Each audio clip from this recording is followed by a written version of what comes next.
Founder Elizabeth Holmes is on trial on federal fraud charges. Our reporter Amy Larson has the rundown of some key moments thus far and what's coming up next.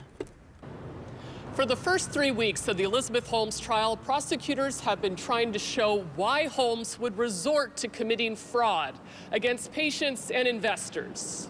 Private text messages exchanged between Holmes and Sunny Balwani have been shown to the jury. Her Silicon Valley biotech company, Theranos, had a secretive lab called Normandy.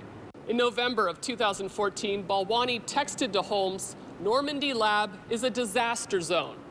At the same time Balwani was privately declaring the lab a disaster zone, Theranos continued to accept new patients and reassure doctors that they could trust test results. Holmes convinced sophisticated, high-powered investors to pump millions of dollars into her company.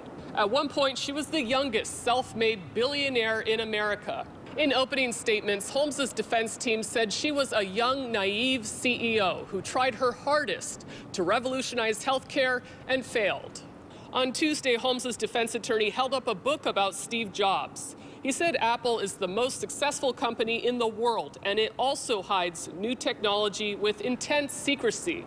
Former Theranos lab director Adam Rosendorf has been on the witness stand for the past 3 days, testifying against his former boss.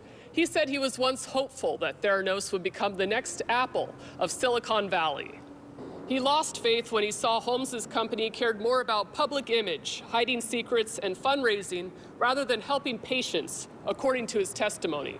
A former U.S. Secretary of Defense, James Mattis, was the most prominent person to testify so far. He said Holmes misled him into believing Theranos blood analyzers could be used to help save soldiers' lives on the battlefield.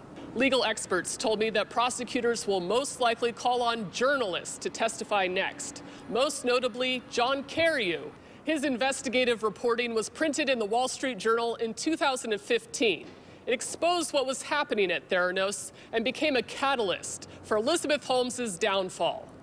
I'm Amy Larson reporting for KRON 4 News in San Jose.